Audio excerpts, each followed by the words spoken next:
Who has a question, clarification? Pretty please. Monday morning, break the ice. Nobody, it's so clear. Can't believe that. Aha. Very good. Thank you. Usbeteling G-Core. Just a quick question. I guess day 3 was a little different also in terms of content because it was more on emotions. And can you reflect a little bit on actually the reactions from the AZI crowd on the topic of trust? So I will not answer the question immediately, but because you made a very important point around the format was different. This year we made a number of things differently. And one of the things we actually discussed is a section that we called in the agenda Lessons Learned, but the unofficial title was Learning from Failures. And we already did it on the first day. And I can tell you, I came in the room and everybody was totally uneasy. Why? How can you talk? We talked about Fireman's Fund. And how could that ever happen, that we screwed this US business up? We talked about what happened at PIMCO. How could we have been so ill-prepared? So this point around being emotional is very important, and I have to learn that personally too, and transmit that. It doesn't mean that you're weak. It actually means you're much stronger. Second, on the trust point, it's very important we all come to work not for our salaries, but for the pride in the institution. You know, I know almost everything that happens here that I think is important, but that doesn't mean anything for you. So how do we create something that is really, really, really inspiring for everybody to believe in? And therefore, people have immediately onboarded into that idea. It's just very difficult to do. And Günther Tallinger said it very nicely. He said, Oliver, it will only change, he said it to the board, if we have very concrete commitments for our decision-making and our behavior that we can test every day whether we're making progress. It's not about the outcome, the NPS and the IMAX. It's about, how can I prove I make the decision? Second, because it's an ethical or moral issue, we have to make sure we explain to people how we make decisions. In some countries, death penalties are fully accepted, in others, absolutely not. In some countries, it's okay to buy a weapon when you're 17, and others, absolutely not. So we need to have a process where we calibrate amongst different cultures, age groups, gender points, in order to say, how are we going to make decisions and make that a lot more transparent? And that was really the excitement in the room. And the other one is Tim Hartford showed us, and everybody reacted. Actually, we have a unique opportunity in the digital age because nobody trusts large institutions anymore, and we do actually very well. So if we take this power, if we take this heritage and bring it into the future, we'll be really, really distinctive. And that's my ambition. I want Allianz to be distinctive, not have a slogan. Because a lot of slogans are around and those wear out. So sorry for the longer winded answers. Second question, please.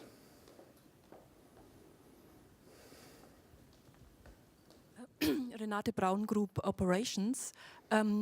So I learned simplicity is our topic in 2018. So what will this mean for the Allianz SE?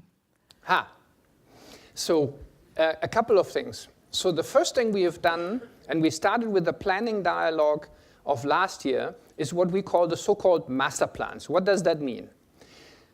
I can talk about my own shop. H1, we have agreed that we will no more do projects that have not been fully calibrated with the OEs and the BDs.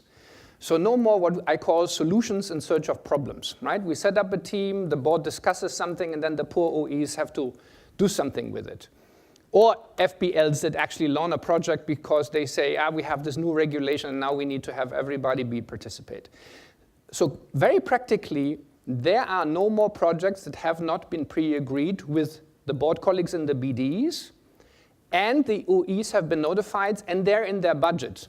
By the way, the other good news is if you get told by some people this project was not discussed with me, then we really have a problem with the BDs or the guy that is launching something. So the first one, Renate, is we do want to make sure that we do not have this proliferation of initiatives that cost OEs resources and unclear what the priorities are. Now, this will also not be pleasant for everybody because some OEs will say, I still don't want it. And then the answer is, sorry, our way or the highway. So we need to get more discipline. But the discipline has to start here. Second thing that is very, very important, simplicity also means we need to look at every process and see whether there are components that we can reduce. Example, When we do certain things in terms of investments, we have vetting lists that have more members on the vetting list than actually people implementing the project. We can't have that. I'm sorry. So we will be cutting the vetting list. It doesn't mean you're not important, you're not being asked, but we need to make sure that people that have to implement know who is making decisions, and we have to start to brief that. And last but not least, everybody has, particularly as a senior leader, also in Munich, has to trade off the next initiative with the so-called stop initiatives. What do I mean? When you do something new, you have to stop something old. There is no simplification without a stop list. And it doesn't matter whether you sit in communications or in compliance. We cannot say there's more and more regulation, therefore we always do more. No, we have to do something less. And I'm going to watch out for that absolutely and clearly, that we also do less, because in this thing, less is more. That's sort of the three things I can tell you for the SE. Now, I would try to further work like this morning on bringing more transparency to all the things that we do. And we also have to further improve in teamwork. I think part of the complexity was also in the past that between different board members, we didn't always have the perfect teamwork. Let me put it this way. And I've worked very hard, and sometimes you're set up in a certain structure that I cannot move as fast as I wanted, but we're beyond that stage now, and we're going to continuously improve. So also in the board of management, not just the what, but the how will matter. And if people are not team players, they will not stay. Is that clear enough? Good. Next question. Well, if you don't mind, Oliver, I'd like to see if any of our colleagues on the VC lines have some questions for you. So from the VC lines, do we have any questions there from China, Singapore, France, Romania? Oh, here we've got some. Yes. Hello, Noel Perlak. Very good. Bad enough time to Good, think. thank you. We waved as much as we could. We have a question here. Hello, good morning. Svetlin Zyapkur from AGCNS. Earlier this month, we saw that Excel acquired 100% of Excel Group. What that means for us, and more specifically for our P&C business. So interesting. I never comment negatively about a competitor. But it's very interesting. So you see consolidation coming in the P&C industry, and we've talked about that. And it's very important that we understand in an industry where there's excess capacity and companies are small, that we need to grow. And we're looking at every company. We also looked at this one. So it's not just having an idea, but you also need to be executing carefully. So it's very important to understand we are continuously looking. Now you can also say, well, in 10 years' time, who will care about the numbers? Well, the reason why the Allianz share price for the better part of a decade and a half was at best doing as well as the average, because people, our shareholders, did not trust us with taking care of their money. And we've worked very hard the last few years with very careful acquisitions and very careful movements that we try to dispel this distrust. By the way, the distrust is still there. Now, on the other hand, the question is very good because it also says we need to move. We cannot continuously be afraid of the future.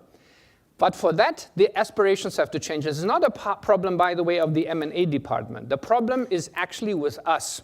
We have to clearly define what businesses are making sense for us, and then putting plans up that make acquisitions actually economically attractive for our shareholders. So we have to be a lot more ambitious. And the reason why I mentioned the transformation of the P&C business, the reason why we don't dare is because we are actually not good enough at the moment in many parts of it, and we are not hard enough in requiring performance. So one goes with the other. So the answer to you is it doesn't mean much. AGCNS, Euler, for example, also meant we are leaders in the market and we will attack and we will win the business. And while they're busy with an integration of not so well-run assets. But I also say we need to really consolidate in P&C, otherwise we will wake up one morning and be too small. Next question, please. I would have a question regarding your status on customer centricity. You said we were good, but you said that we have to change from art to science. and I believe science might have less emotion than art. So what do you mean by that? Okay, emotions, as I said, are very important. And we have to create an emotional bond with our clients. But this is not just about our employees at the customer interface being really, really forthcoming, having empathy with our clients.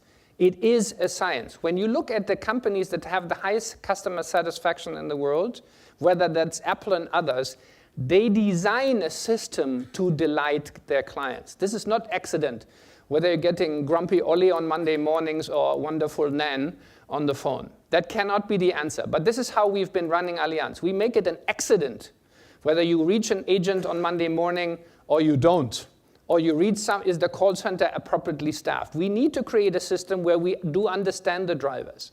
When you ask people in Allianz and says, explain to me how our combined ratio is and what drives that, a lot of people can give you answers. If you ask the same number of leaders and said, what drives customer satisfaction in your business, you'll be disappointed about the answers.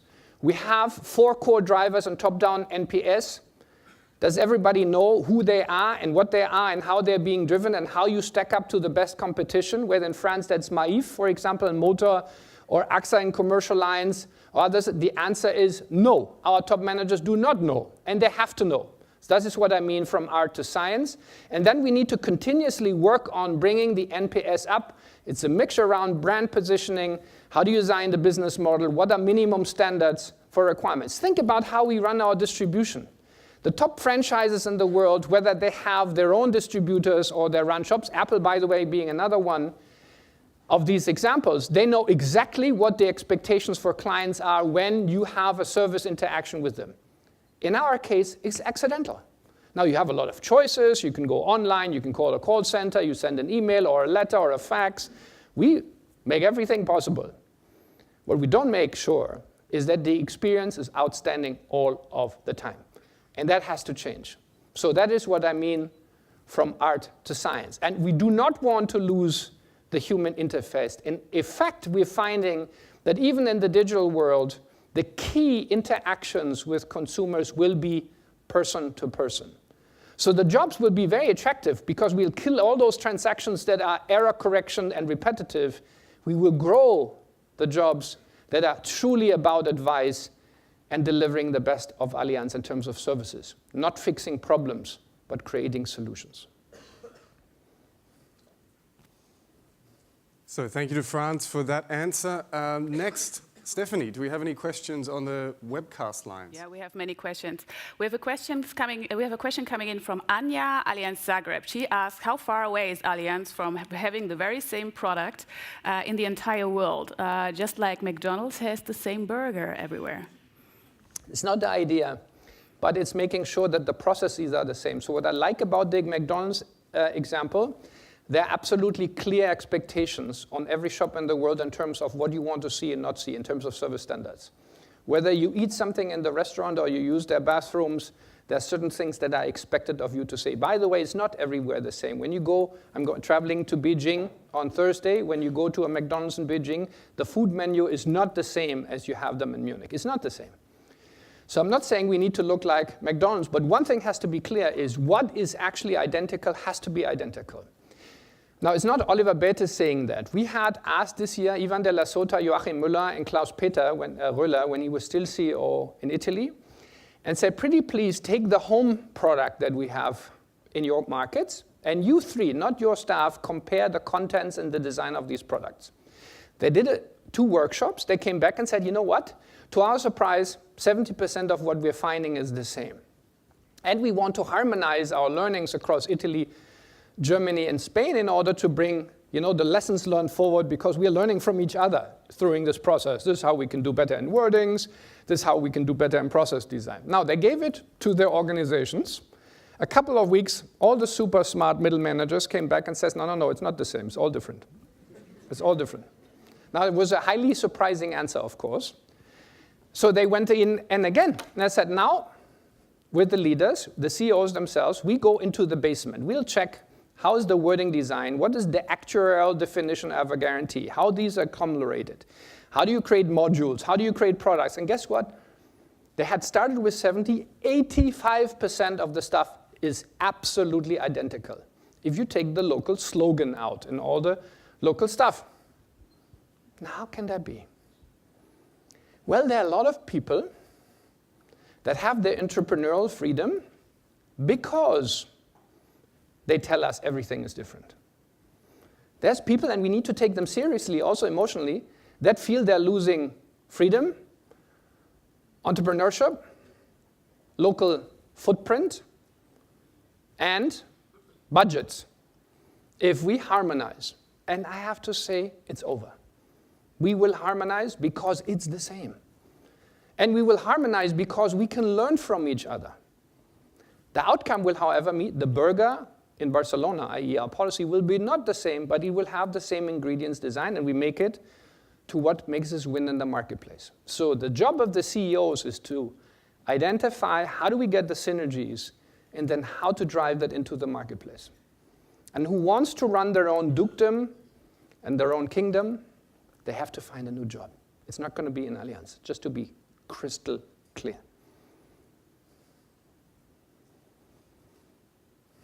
So, next question. Yes, next question indeed. Thank you to Zagreb for that one. Stephanie, do you have another for it? Yeah, we have a question coming in from Sylvain Newton, Allianz SE. What could be a good KPI for simplicity from a customer's and from an employee's perspective? We have a few, but since I said earlier I'm a world expert in KPIs, I don't want to have another KPI. So sorry for that. I'll let the team decide. The ones that I would pick and choose for the SE, I wouldn't know. But for the business, I know it's number of open products and a number of process variations that we have out there. You saw that earlier, that's why I'm looking at it. By and large, you need not 30 different motor products, you need 2. You don't need 62 different legal expense insurance products like we have them in Germany. You probably need 2 or 3. So it's not so complicated. It's not so complicated. But for the SE, I would basically ask the question, just to not duck the question 1 year from now, have we made progress on simplifying this company? If the answer is yes, good. If it's no, not so good.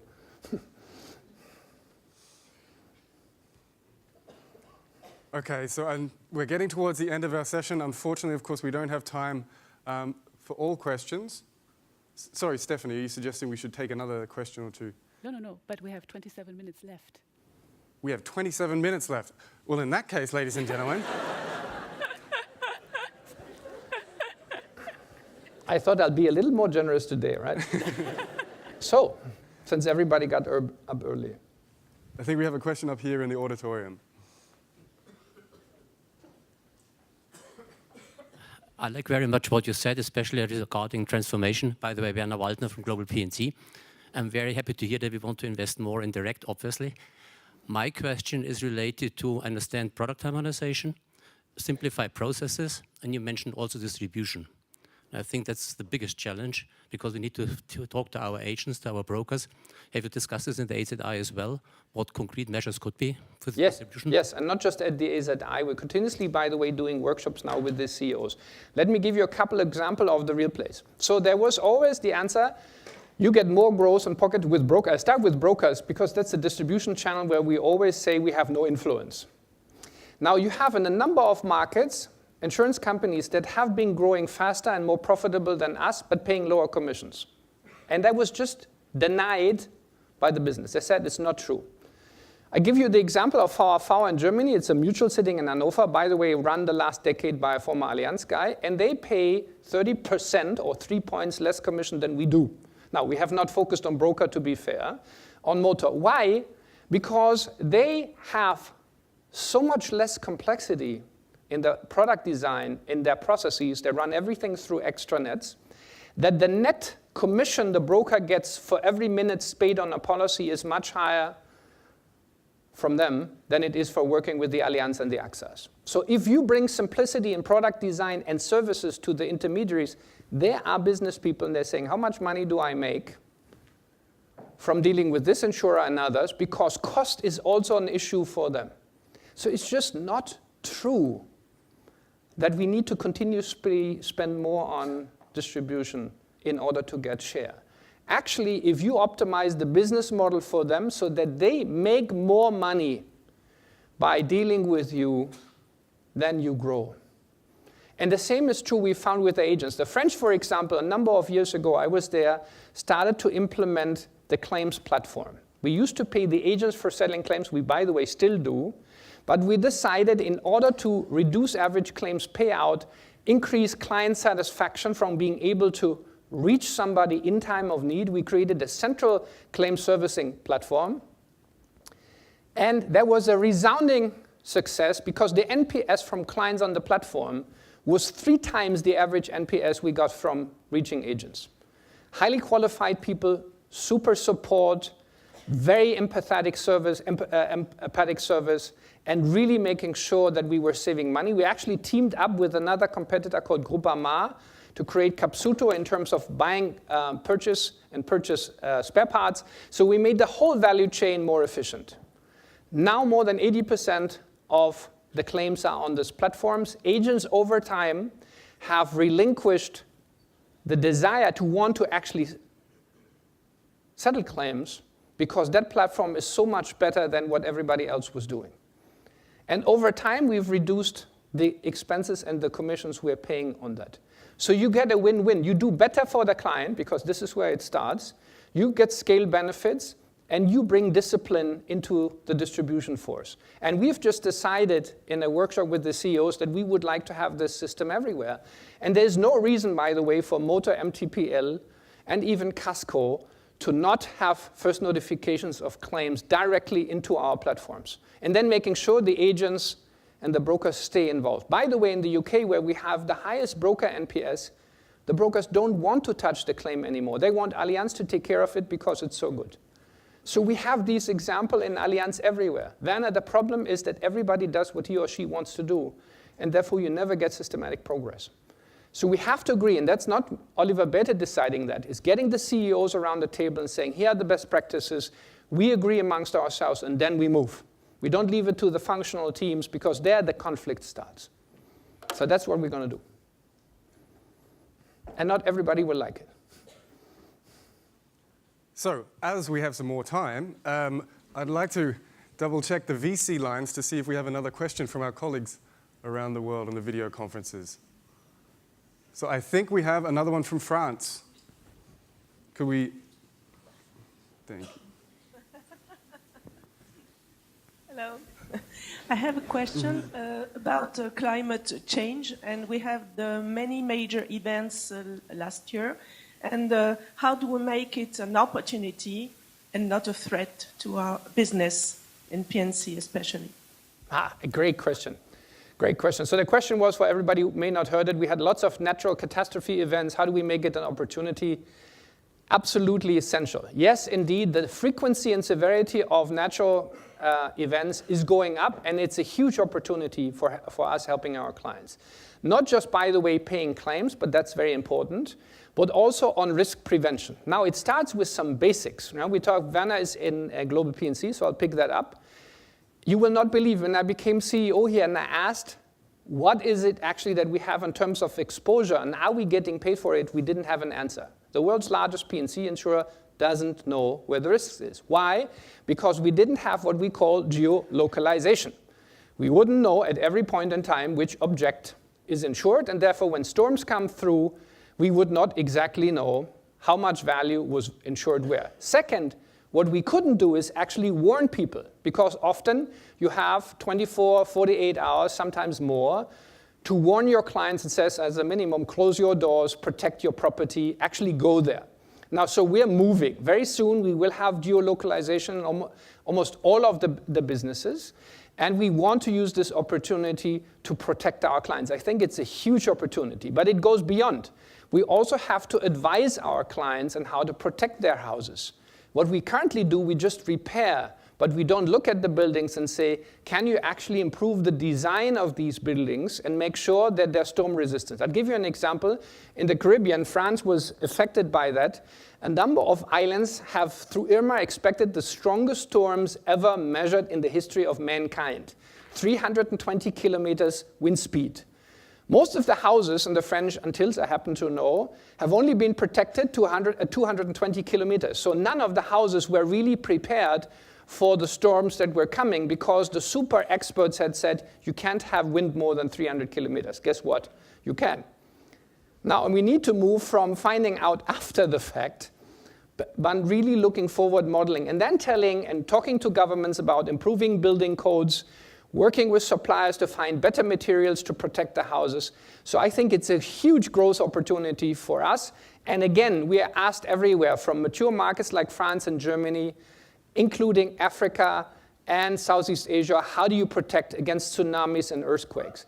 But you'll be embarrassed how simple the mistakes are that we still make. Let me give you one that you will not believe.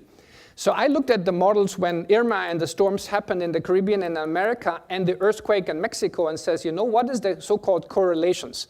i.e., are these events connected? Like many other super smart institutions, we said these things are not connected. So I went to people that work for the World Bank, and they have models developed 14 years ago that said absolutely our storms in the Caribbean and earthquakes in Middle America correlated. It didn't make it into our models. Now, I'm not complaining because we work with the best institutions. What I'm trying to say is, even in our industry, we can learn a lot and create a lot more value and opportunities for us. So thank you for the question. I think it should be a huge growth opportunity for us if we do our homework. Now I understand Stephanie has many questions in the webcast. Could you give us another one, please? Yeah. We have a question coming in from Africa, from Till, talking about standardize and simplify products and processes sounds initially rather about centralization than subsidiarity. What is the reasonable balance of both to get best grip on the road? I think this is sort of, as long as I know Allianz, since the time and before, we always have the wrong pairing of words. It's very important conceptually, so I'm very thankful for the question. We always talk about central versus decentral. That's the one pair. And what is common versus what is unique. And I'll give you a puzzle. The more common the things are that we do, the more harmonized the things are, the more you can have decentral decision making. Can I repeat that?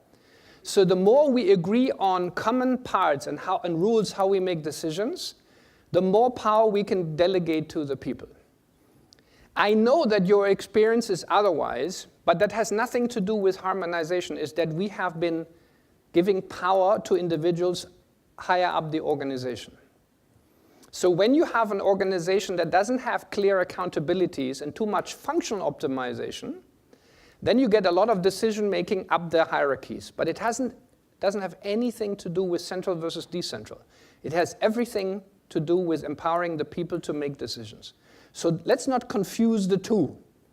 I actually believe that the more we harmonize and agree on how we do products, how we achieve high customer satisfaction for our people, the more power we can give back to the business. And we should, because this is where the people are that should know. What I'm finding in Munich here is that we often don't trust the people at the customer interface because we don't understand what they do, and we may not be transparent around who we trust to make what decisions. That has to change. Yeah? So centralization and decentralization has nothing to do with harmonizing products, nothing. The issue is we need to give more power to our businesses, but that also needs to be, they need to be able and willing to act in a way that is consistent with what Allianz expects. So both things have to work.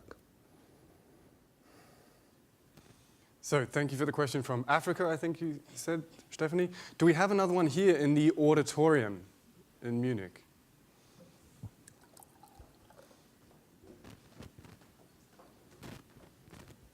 Thank you. You mentioned the hesitation and emotions in the room when you did the lessons learned session at the AZI level.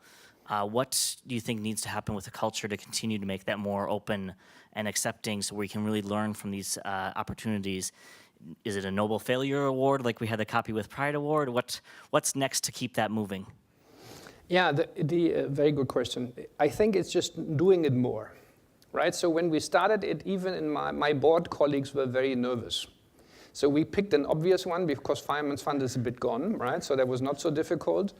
and Bill Gross was also gone, right, and overcome. So it's easier to talk about failures that you have addressed. Now, we have to continuously do so, and we will regularly have the conversations, also with you if you are interested, to go through the things that work and don't work so well.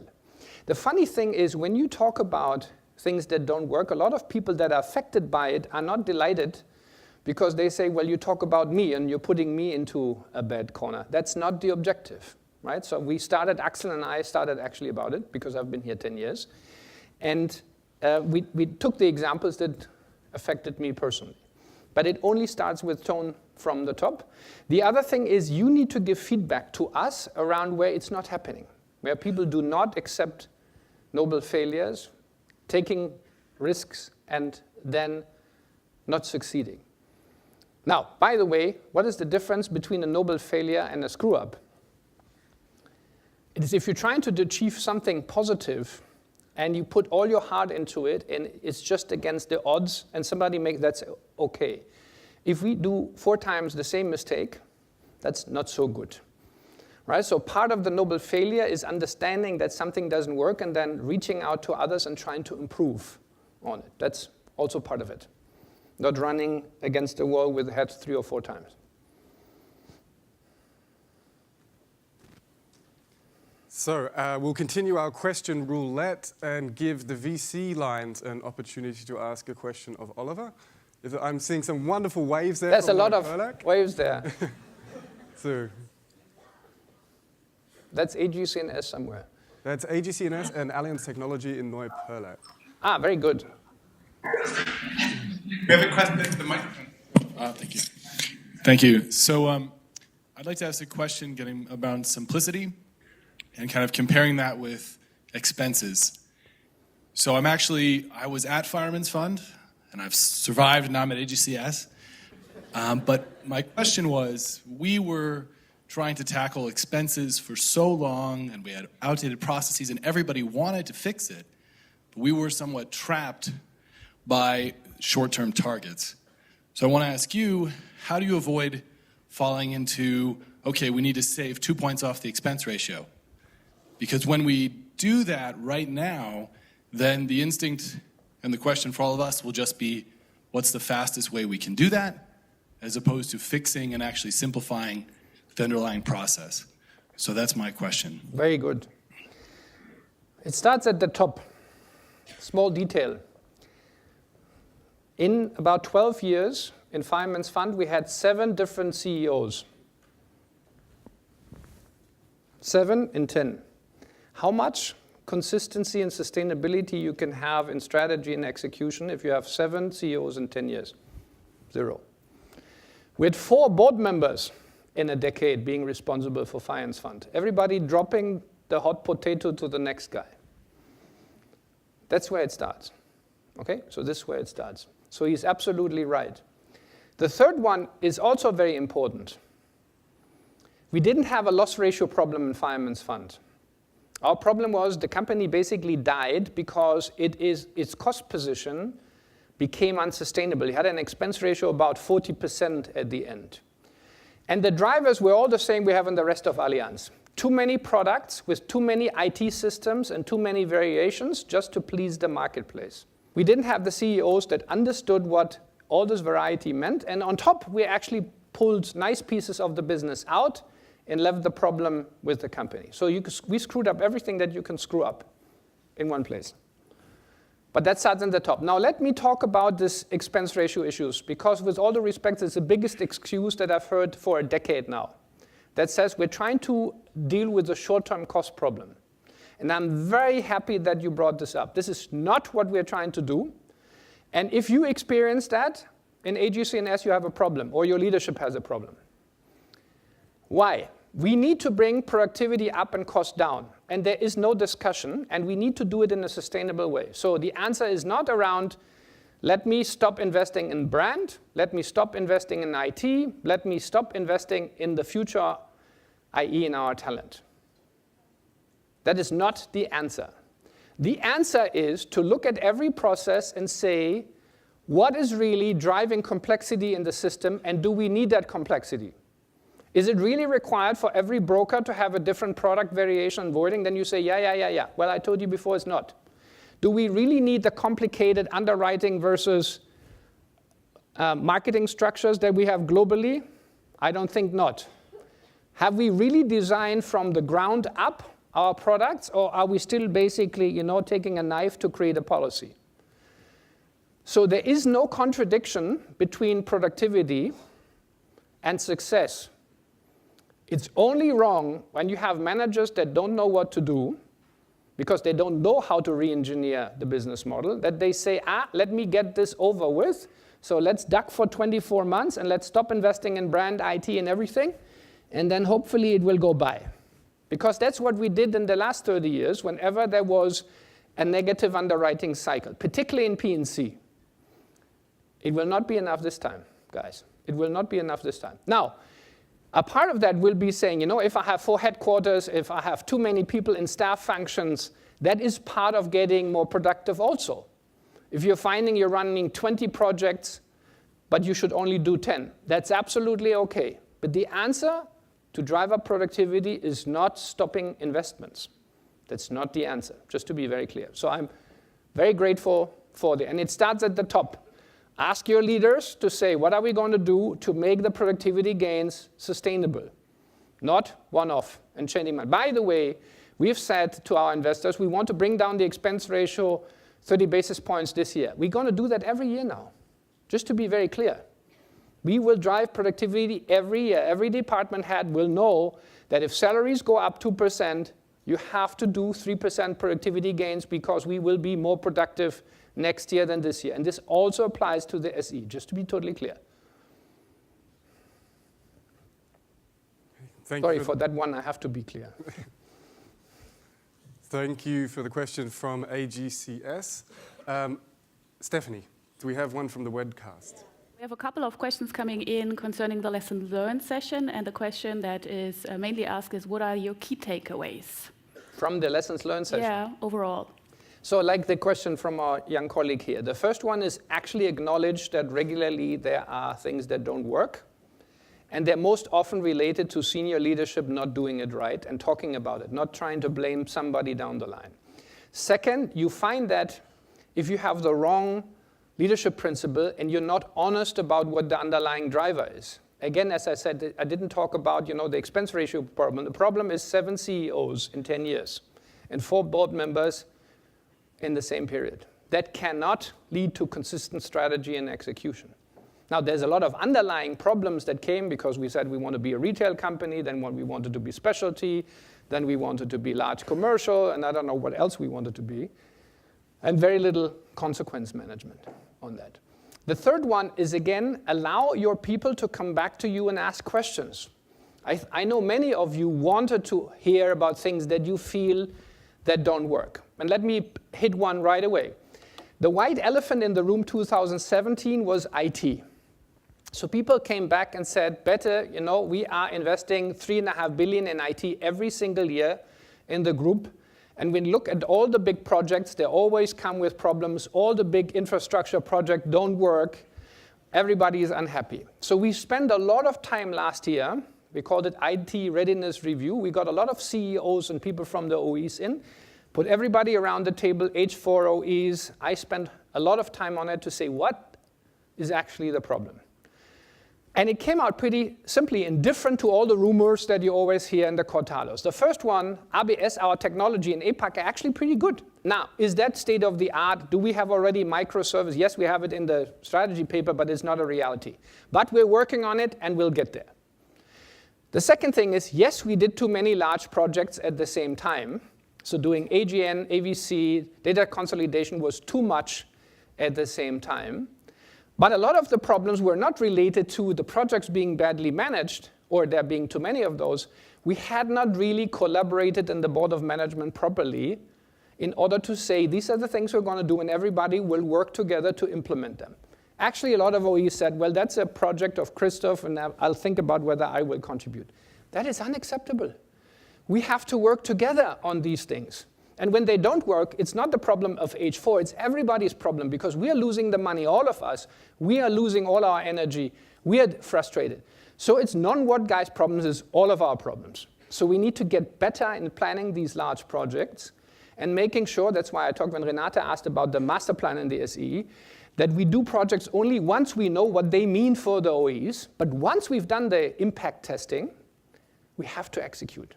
We cannot have people sitting in countries and saying, I'm sitting in Switzerland, we are anyway different, I'm not doing it. Yeah? And that's just an example. Our Swiss colleagues are actually very supportive. So it's very important to understand that we need to, on the things we decide to do, that we actually work together and then implement, but we have to do less. And the third outcome was now that we actually need to bring infrastructure globally now up to speed, so that's what we're doing in. We need to reduce the number of large projects very quickly, and we need help. That's why we are going to bring ABS, the technology, together into a partnership with leading technology providers. Because while we did the right thing, the exactly right thing 15 years ago, and Christos was driving that, we now need to make sure that in terms of the digital economy, we connect with the ecosystems, also on the technology side. So we're going to get help. And we'll tell you throughout the year how this works. The foundation was the first step, but in reality, we need to make sure we bring partners in that know how to do standard software, to grow it, to bring it into the cloud, and make that future ready.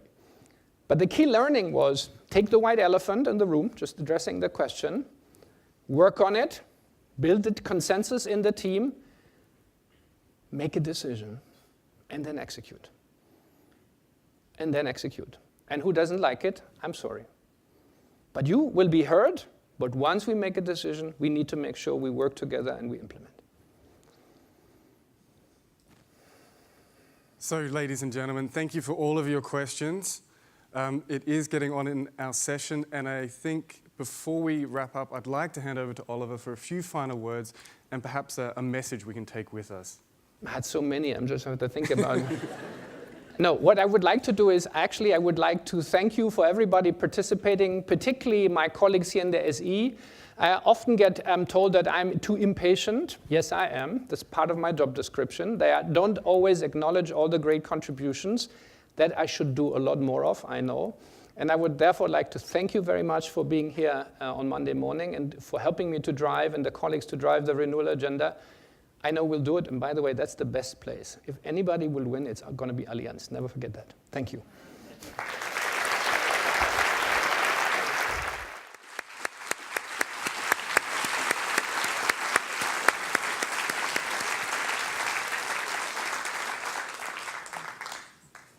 So, ladies and gentlemen, thank you again for taking your time and, of course, interest in the future direction of our company.